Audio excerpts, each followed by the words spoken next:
de lo de la ufología, yo lo que quiero resaltar en Alex es la excelente calidad humana que tiene, porque cuando sacamos el flyer, el primer flyer de la publicidad con Mario Segarra para el alumnado, para las clases, Alex lo empezó a compartir. Y esas cosas son muy nobles de una persona, así que quiero pedir un fuerte voto de aplausos para Alex, y él también ha estado compartiendo por acá los momentos. Gracias. Sin más, con ustedes, Alex Sender.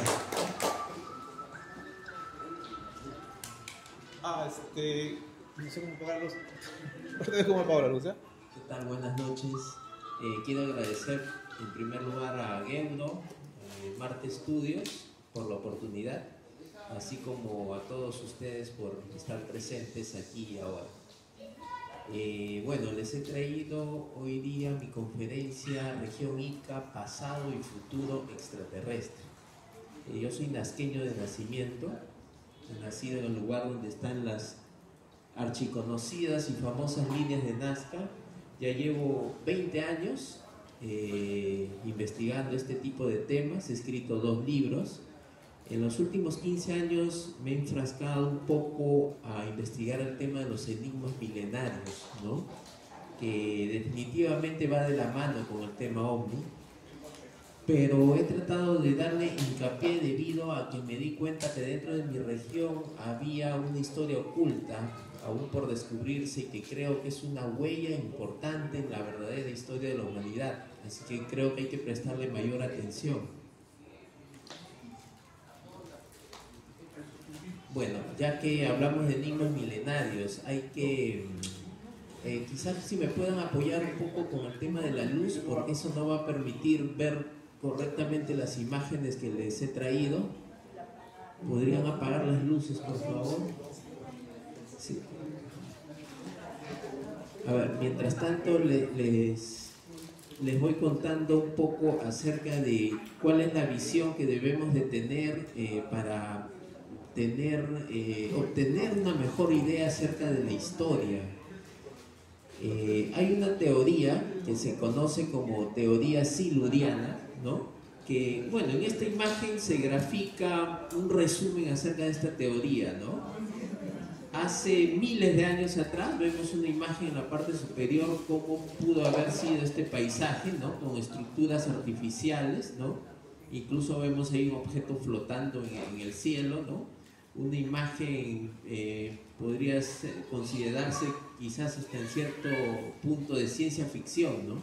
Pero quién sabe, hace miles de años en algunos puntos de este planeta hayamos podido tener un panorama muy similar a este, ¿no? Donde seres que no eran de este mundo de alguna manera se asentaron en ciertos puntos de este planeta, ¿no? Pasaron muchos años, miles de años. Pasó, por ejemplo, la era glacial, ¿no?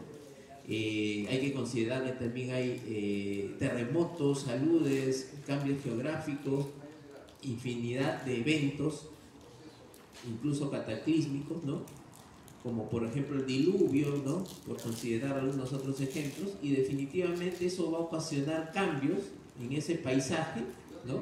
Y no solamente en la naturaleza, sino también en lo artificial que pudo haber, ¿no?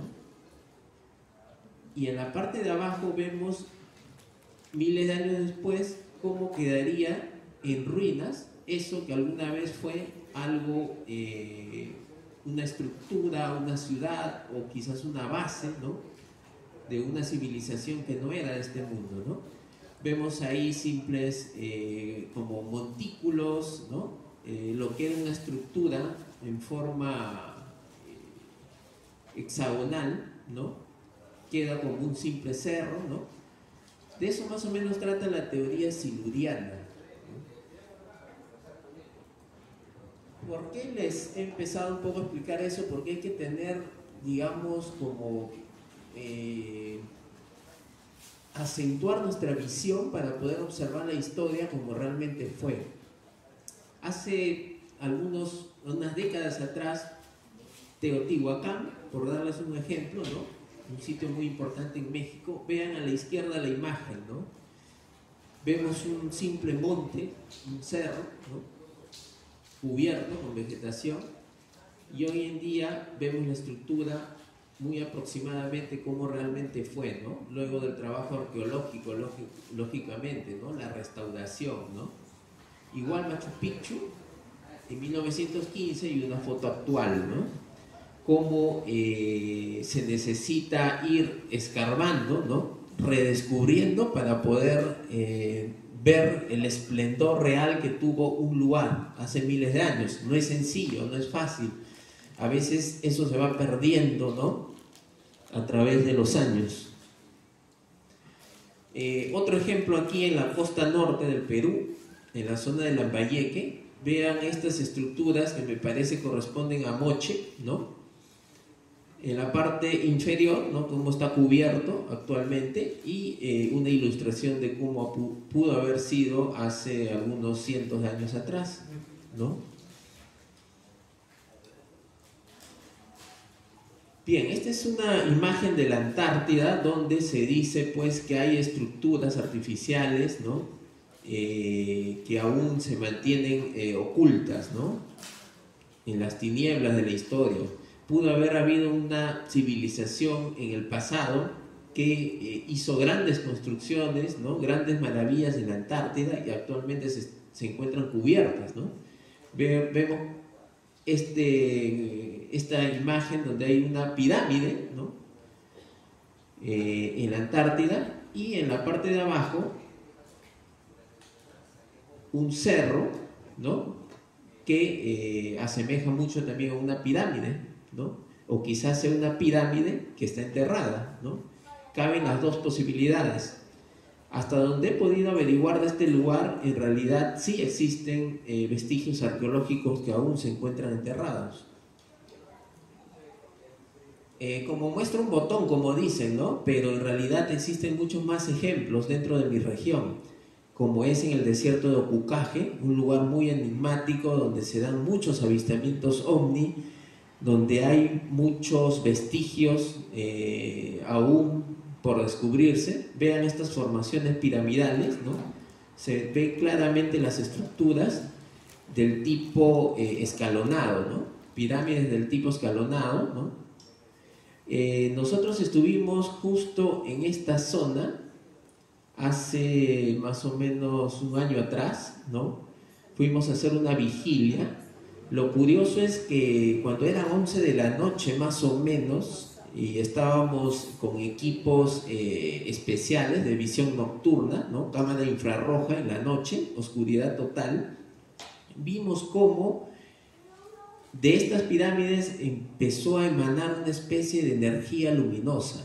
O sea, imagínense el panorama, ¿no? Oscuridad total, apenas con los celulares o las linternas veíamos a 2 metros de distancia, y estas pirámides estaban más o menos a unos 800 metros, ¿no? Y vimos cómo se encendieron con tonos blancos, amarillos, verdes, iba cambiando los colores, ¿no? ¿Qué podría indicarnos eso? Ya se han visto fotografías de cómo en México a veces se ha logrado captar como rayos de energía que salen de las pirámides de Chichén Itzá, ¿no?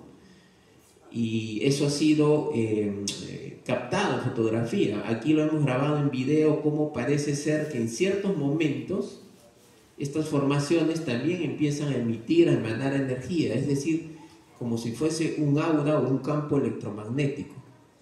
Podría estarnos indicando eso que aún están activas. Este es otro sector en Opucaje, es diferente al anterior que les he mostrado. Son imágenes que recién las estoy dando a conocer, las he tenido entre mis archivos durante bastante tiempo. Son lugares que he visitado, he recorrido a pie. Vean estas formaciones piramidales mucho más cerca, ¿no? Se ve claramente la estructura.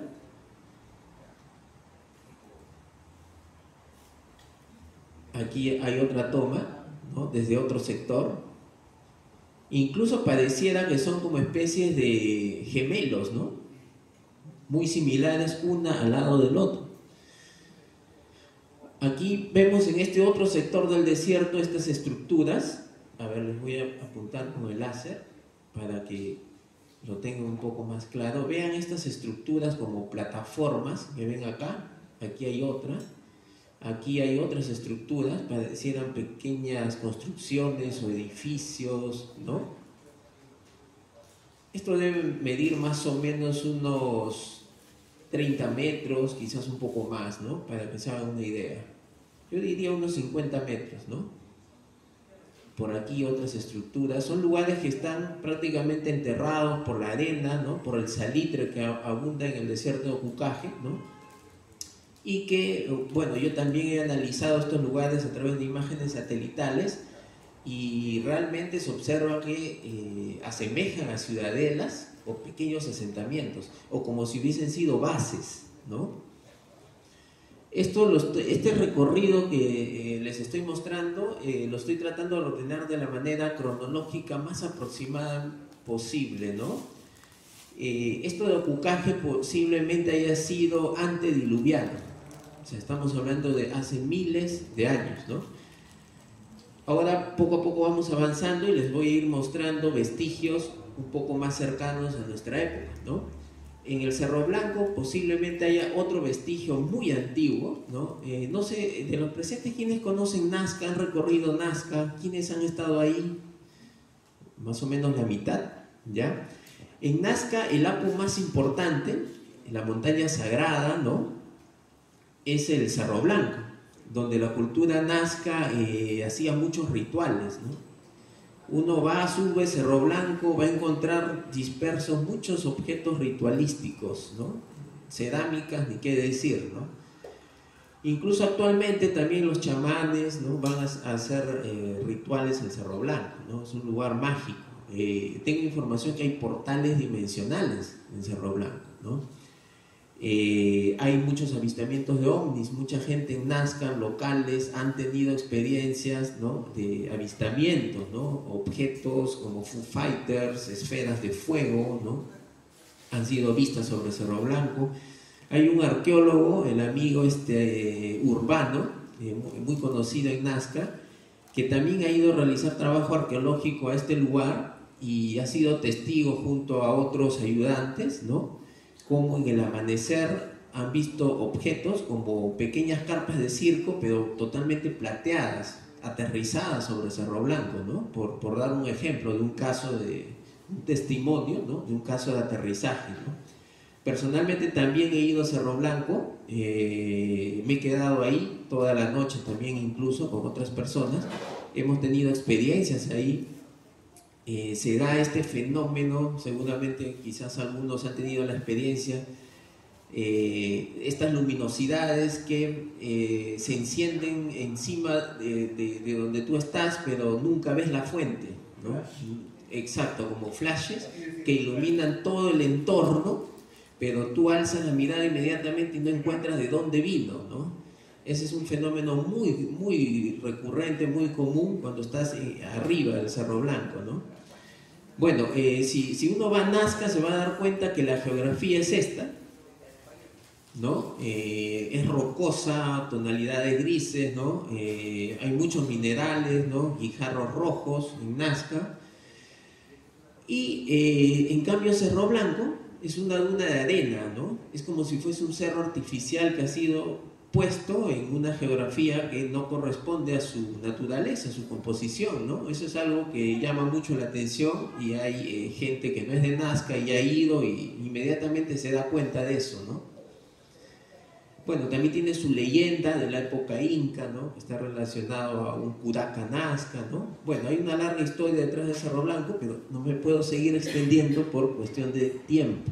La cuestión es que en Cerro Blanco esconde un vestigio muy importante que en algún momento va a cambiar la historia de la humanidad. Y no por nada, incluso NASA ha estado interesada en Cerro Blanco y ha hecho estudios en Cerro Blanco. Y eso lo sabe muy bien la gente allá, los locales. ¿Qué hace un campamento de NASA en Cerro Blanco? O sea, ya eso nos podría llevar a sospechar muchas cosas. Este es el rostro de Sidonia en Marte, captado por la sonda Vikingo en 1979, junto a estructuras piramidales, superficie de Marte. Lo curioso es que también hay rostros similares a los de Sidonia en Nazca, como este, ¿no? Mirando hacia el cielo. En el desierto de Cucaje también vamos a encontrar estos tallados, ¿no?, de diferentes tipos de rostros, ¿no? Son vestigios, lógicamente. No sabemos qué puede haber debajo de esto, quizás está el cuerpo, ¿no? Pero curiosamente hay rostros de diferentes tipos de razas, ¿no? Algunos tienen rasgos como felínicos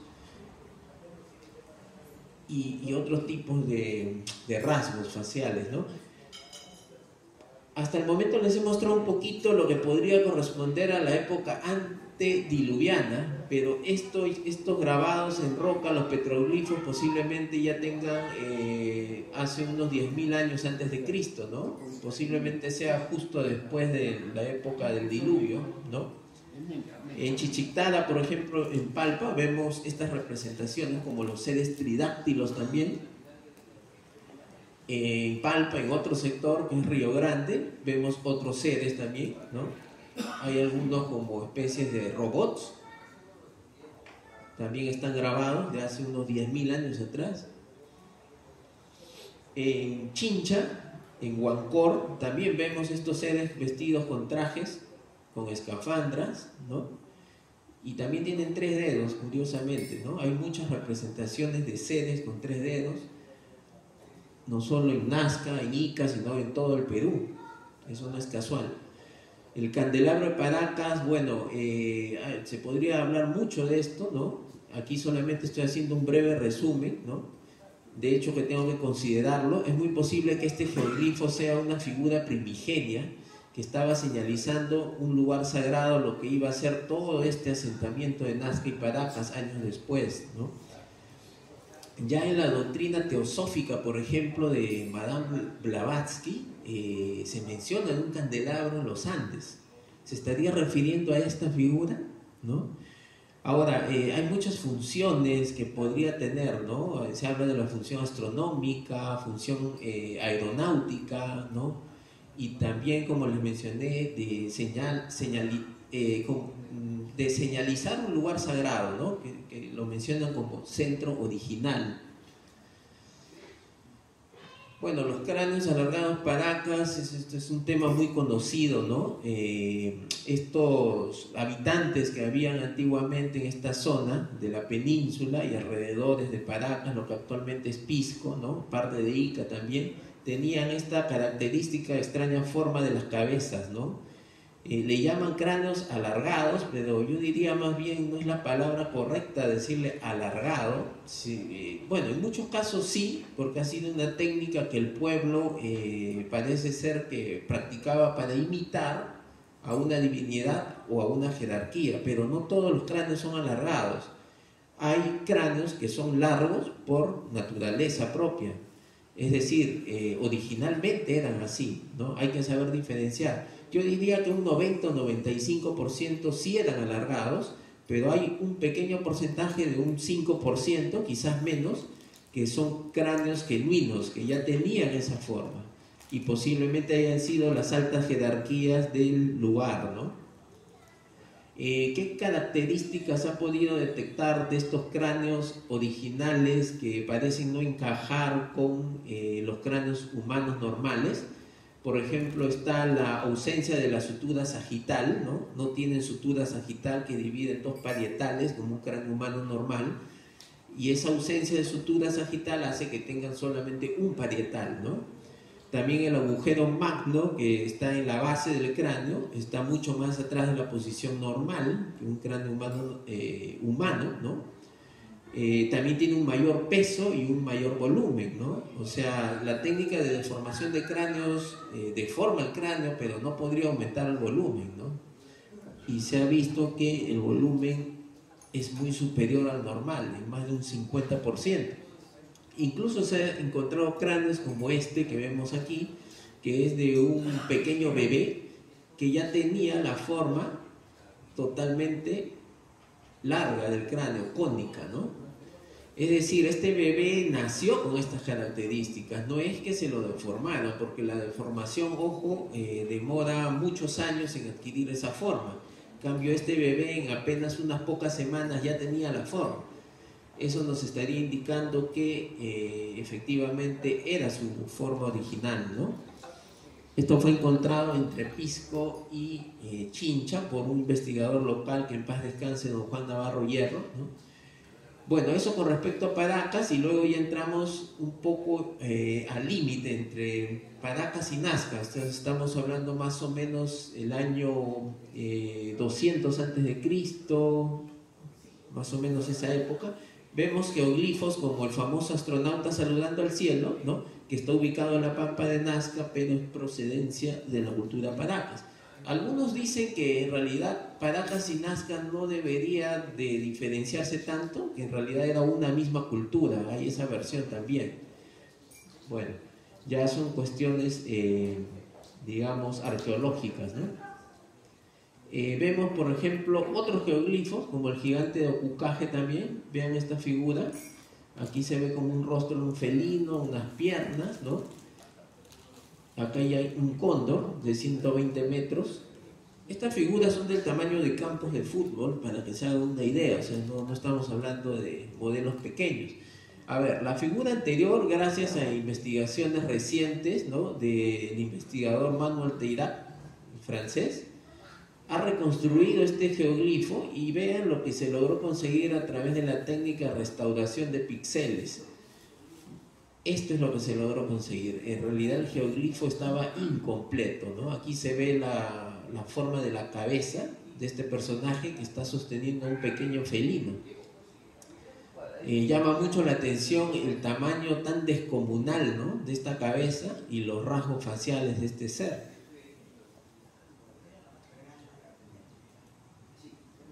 Aquí hay otros seres antropomorfos, ¿no?, con ojos grandes también, ¿no?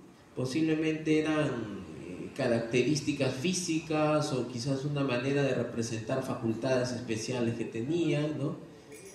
Hay muchas representaciones de divinidades, seres antropomorfos. Acá vemos otro, por ejemplo, ¿no?, que pareciera que está siendo succionado por una especie de campo electromagnético hacia algo que está aquí jalándolo, ¿no?, como una especie de abducción, ¿no? Ahora, esta gran variedad de representaciones de seres antropomorfos en la zona de Palpa, Nazca, Ica, posiblemente sea porque en realidad los antiguos habitantes recibían la visita de diferentes civilizaciones, ¿no?, diferentes seres con diferentes características. Una vez en Ica recibí a Daniel Muñoz, que es un contactado investigador mexicano muy conocido, y él me comentaba ahí que en realidad esa zona de Nazca había sido como especie de un espacio puerto, donde coincidían muchas civilizaciones que llegaban a la Tierra. Por eso es que se veían diferentes características. Es muy similar a lo que vemos cuando vamos al aeropuerto, ¿no? Ahí vamos a ver a africanos, ¿no?, a gente aria, a nórdicos, a holandeses, a japoneses, a chinos, ¿no?, diferentes razas. Muy similar sucedía en Nazca. Tú ibas a Nazca y como era como un espacio puerto, ibas a encontrar diferentes civilizaciones con diferentes rasgos. Acá vemos otras representaciones. Estos parecieran como androides o robots. Están plasmados ahí en las laderas de un cerro de Palpa. Lo curioso es que esta representación, la misma, se encuentra en una pieza tallada que se encontró en Stonehenge, en Reino Unido, ¿no? Es muy similar. Acá vemos a otro ser, vean sus características, ¿no? Es como un gris, ¿no?, o un insectoide, ¿no?, y que está rodeado de un campo electromagnético alrededor, ¿no? Esto salió en los años 80 cuando lo descubrió un piloto, Eduardo Herrán. Acá vemos a otros seres, cabezones, vean, plasmados en las laderas de los cerros de Palpa.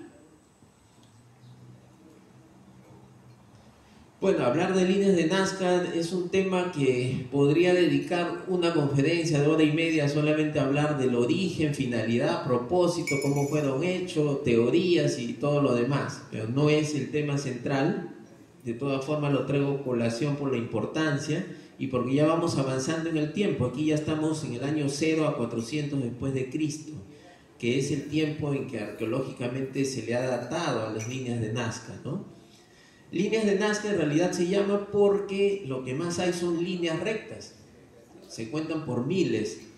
Luego están las figuras geométricas, ¿no? Como los triángulos, rectángulos, que se cuentan por cientos, y luego están estas figuras que son archiconocidas, como el cóndor, la araña, el mono, el picaflor, ¿no? Que se cuentan por decenas. Lo especial de estas figuras es que los nazcas utilizaron una técnica que no se repite en ninguna otra parte del mundo, que es la técnica del delineado para hacer sus figuras, ¿no? Es como si nosotros en una hoja de papel en blanco agarramos un lápiz, empezamos en un punto y comenzamos a hacer el rayado, ¿no? Hacemos la figura, ¿no? Todo el diseño, y vamos a terminar exactamente en el punto donde iniciamos sin haber levantado el lápiz, ¿no? Eso lo podemos lograr en esta figura, se cumple, ¿no? Bueno, lo mismo aquí también en el picaflor, la araña, son figuras, como les decía, más o menos el tamaño de un campo de fútbol. Algunas tienen un tamaño mucho mayor, ¿no? Acá vemos el cóndor, vean una panorámica pues de lo majestuoso que es esto, ¿no? Y lo enigmático, ¿no? De verdad, a estas alturas de la vida, para mí es como un privilegio ser nazqueño. Me siento muy orgulloso de haber nacido en este lugar. Creo yo que aquí se dio un hecho muy trascendental en la historia y poco a poco lo vamos a ir descubriendo. Aquí vean esta otra panorámica, allí en el sector de Jumana, en Nazca, vean estos cerros. Es un lugar donde constantemente se ven pequeñas esferas blancas que pareciera que están observando, mapeando el lugar. He sido testigo de eso. Y justamente hoy día vi en una publicación de Jaime Maussan, que lo compartí en mi Facebook, donde un turista argentino ha grabado estas pequeñas esferas, ¿no? Prácticamente como mapeando los geoglifos en el sector de Palpa. Este es otro, bueno, otro sector, vean los espirales también, ¿no? Que hay muchos. Y aquí está lo que les decía, las figuras geométricas, ¿no? Que algunos autores dijeron que eran pistas de aterrizaje. Yo personalmente no comparto esa explicación, ¿no?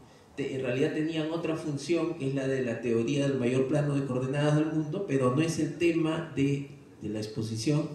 Tendría que dedicarme a hablarles solamente de eso. Aquí vemos este otro geoglifo que pareciera una nave por la forma, muy similar a lo que justo mostró Mario hace un momento, captado en Cusco, ¿no? Pareciera como un sombrero, ¿no? Y posiblemente nos esté indicando la forma como fueron grabadas las líneas, ¿no? Aquí está. Los arqueólogos lo llaman el tumi. Lógicamente no tiene nada de tumi, ¿no? Pero los arqueólogos siempre buscan dar una explicación diferente que no tenga nada que ver con el tema extraterrestre, que está vetado, ¿no? No se puede hablar. Todo eso está descartado, lo dejamos de lado, ¿no? Es la forma como nos han contado la historia. Pero eso ya es la hora que cambie, ¿no? Si realmente queremos conocer cuál es la verdadera historia. Nave trazando las líneas, posiblemente haya sido así. Bueno, este otro lugar es maravilloso, Cahuachi, Ciudad de Videntes, donde existen alrededor de 50 pirámides del tipo escalonado, truncas, como la que vemos aquí. Mide más o menos unos 60 metros de altura, ¿no? Aquí vemos parte de la ciudadela de Cahuachi. Hace poco un amigo nazqueño, él es radiestesista, ¿no? Conocedor de esa técnica ancestral, ¿no? Del uso de la vara, el péndulo, de la zona, el señor Luis Gamboa. Lo compartí también en mi Facebook, un video que él publicó, donde ha dado a conocer que en realidad esto que vemos aquí de Cahuachi es solamente como el cascarón. Él ha afirmado de manera contundente que debajo hay como especie de una copia de lo que vemos aquí arriba, pero que todo está hecho totalmente de oro. Es lo que ha dicho. Muy similar quizás a esta imagen, ¿no?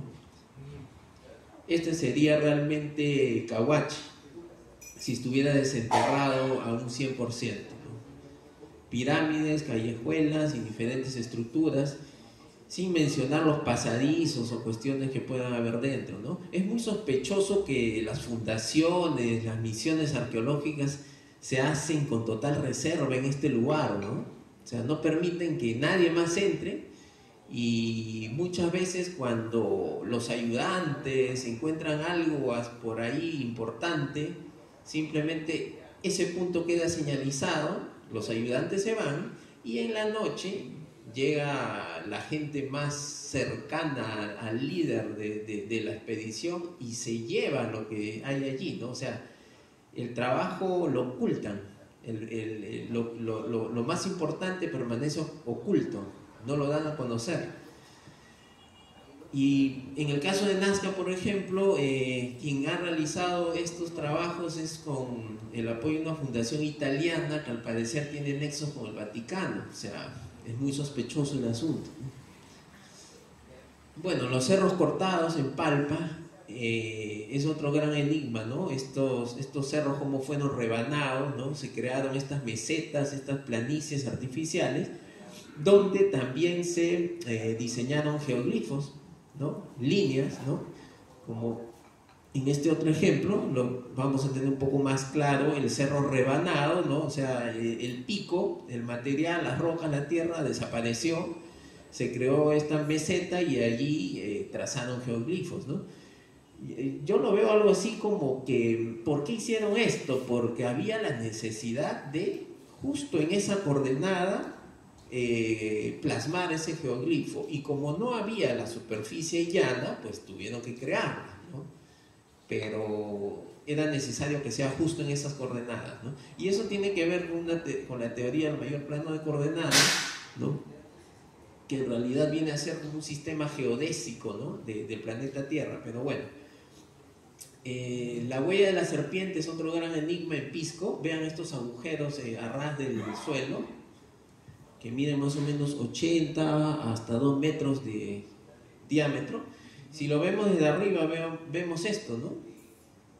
Como si fuese la huella dejada por una serpiente que mide más de 2,5 kilómetros. ¿Para qué hicieron eso? No sabemos cuál fue el propósito. Esta es una foto presumiblemente ha sido tomada por huaqueros cuando han entrado a uno de estos socavones, ¿no? En total oscuridad, y donde se han encontrado momias, ¿no?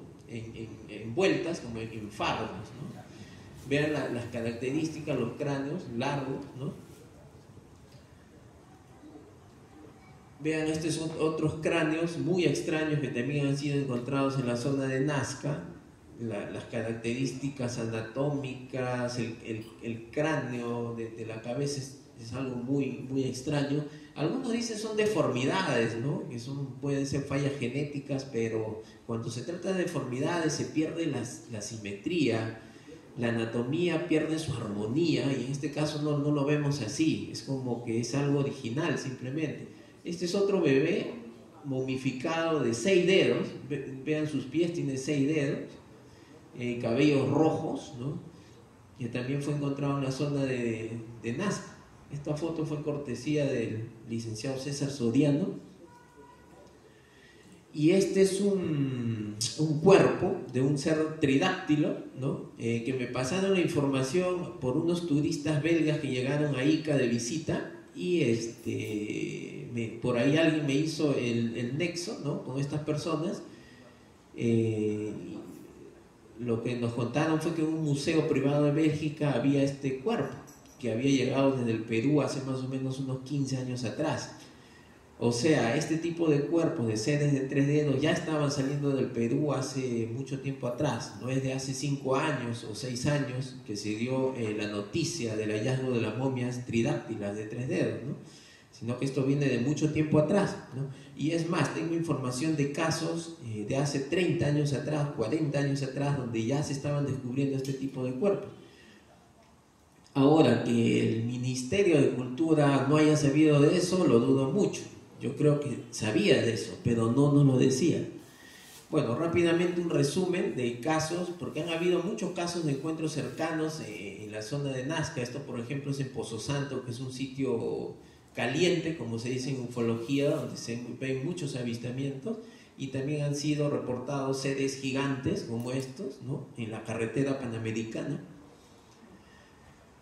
Aquí también en recortes de diarios locales también se han dado casos de aterrizaje incluso. Esto es en Nazca, de un objeto en forma lenticular del cual descendió un ser, ¿no?, con un traje totalmente verde ceñido al cuerpo, año 72. Incluso María Reich se dice que también ha tenido contacto directo, solo que ella no lo podía decir. ¿Por qué? Porque perdía el apoyo del gobierno simplemente, ¿no? Dígame. Perdón que interrumpa esta parte.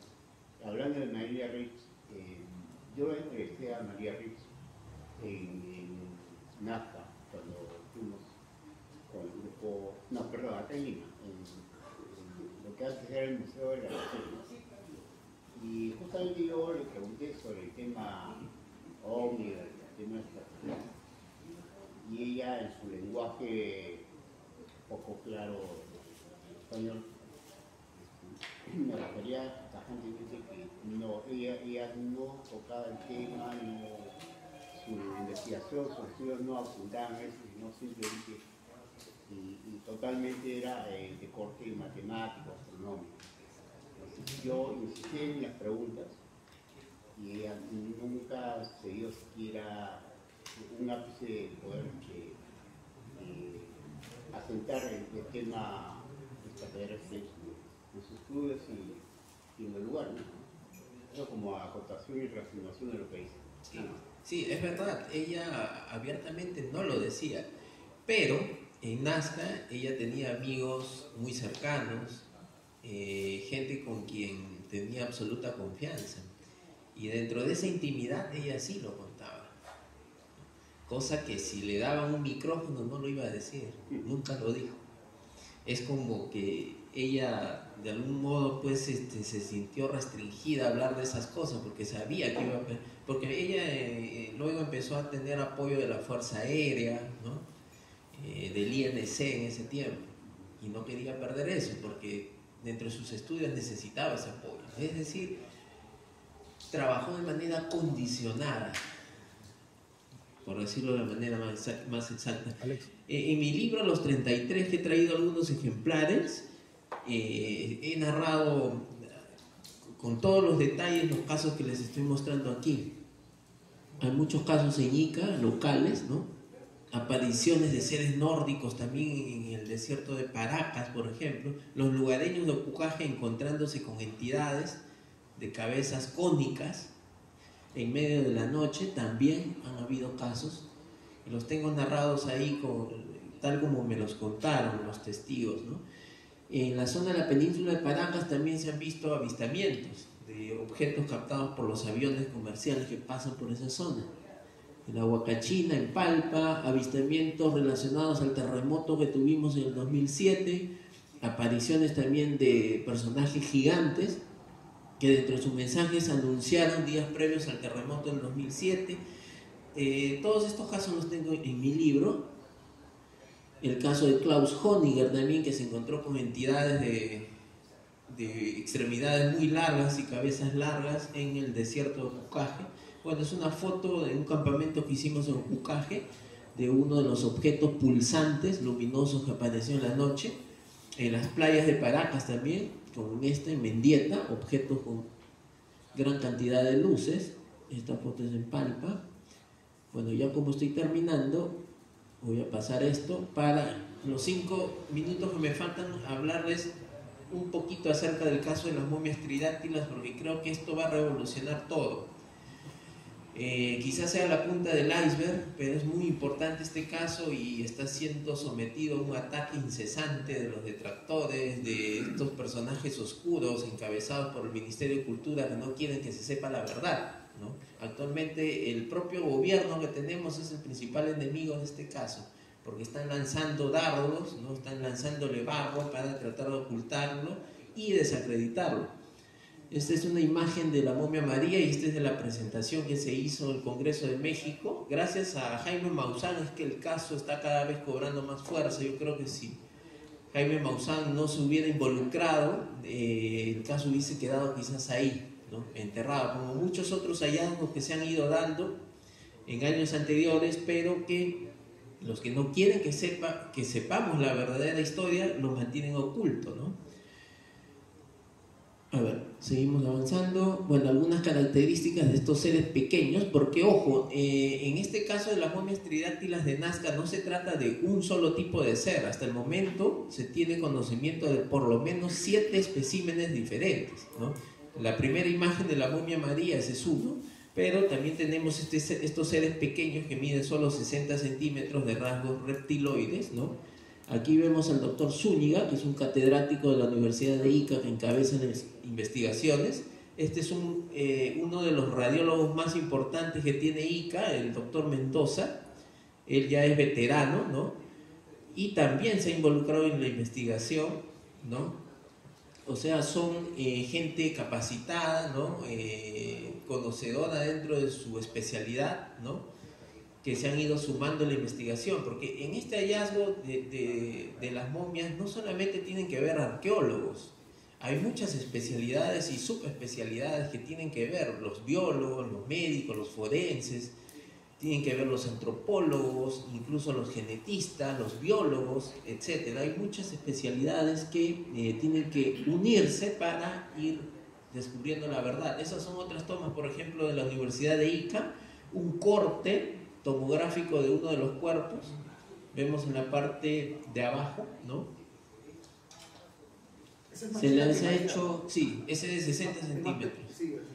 Se les ha hecho tomografías en más alta resolución en un centro radiológico de acá de Lima, ¿no? Acá vemos, por ejemplo, las estructuras ovoides, que son huevos, ¿no? Que se encuentran en el vientre de una de estas piezas, y también el objeto metálico en el pecho que está incrustado, ¿no? Ya, dame un minuto. Bueno, ahí vemos otras tomas tomográficas. Se ha ido sumando otros forenses como el doctor David Ruiz, también de acá de Lima, que es un importante forense. Se les ha hecho estudios histológicos. En cuanto a ADN, la doctora Clara Inés, especialista molecular, también ha sido tajante, ¿no? En un artículo publicó, ¿no? Ella dice, en conclusión, María no corresponde al pasado humano, ¿no? En cuanto al ADN también, el genetista Rangel de México ha dicho que María es un ser híbrido, ¿no? Que sería la mezcla de Homo sapiens, bonobo, chimpancé y un ADN desconocido, que es la mayoría de su genética, no se ha visto en otra especie. Bueno, hay mucha información. Vean esta imagen, es sorprendente cómo el implante metálico del pecho de una de las momias, siendo estimulado con ciertas frecuencias, empieza a emitir una especie de energía. Parece ser que aún está activo algún elemento que tiene dentro, ¿no? Son experimentos que han hecho los profesores de la Universidad de Ica, reacción ante ciertas frecuencias, y el implante pareciera que empieza a emitir unos pulsos de energía, ¿no? Bueno, la campaña de desinformación es otra historia, habría que hablar mucho de eso, y aquí vemos rápidamente un resumen de otros cuerpos, ¿no? Santiago, Sebastián, como les mencioné, hasta el momento se tiene al menos 7 especímenes diferentes. Vean sus características, van variando. Esta es la momia Montserrat, que incluso está gestando, y se ha visto que el bebé que tiene en su vientre también es tridáctilo, algo que es imposible de falsificar. La momia Montserrat, que tiene un objeto dorado en la frente, ¿no? Listo, ahí vamos terminando, y le voy a dar pase al profesor Hernández, que es justamente que les va a hablar sobre algunos de los estudios de María, ¿no? Bueno, esta frase me gusta mucho: lo que sabemos es una gota de agua, lo que ignoramos es el océano. Y realmente es así. Muchas gracias a todos por su atención. Fuerte las manos para Alexander. Igual se nota que lo estoy acordando porque tenemos una larga lista de ponentes. Quiero decirles un anuncio: es muy probable que en febrero tengamos otra conferencia. Así que también invocamos a las personas que de pronto puedan conocer, entidades privadas que también puedan apoyarnos para poder hacer esto más grande. Ha sido una parte de la inversión de Marte Estudios Perú, pero no estamos solos, estamos contando con algunas personas que también nos están apoyando, pero sobre todo es, digamos, parte de la productora, todo este tremendo esfuerzo. Así que a las empresas privadas o a las personas privadas que para el próximo evento quieran sumarse como auspiciadores, bienvenidos a todos. Bien, Alex, ¿quieres hacerte entrega de tu certificado, por favor? Tienes un montón, uno más ya. ¿A ti no te va a dar taza? No, también.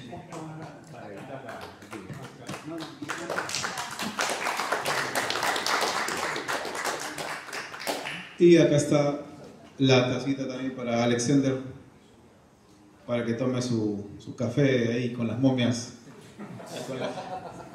para la próxima serie de Colombia. Fuerte las manos para Alex. Ahora sí nos preparamos, que tenemos la ponencia de la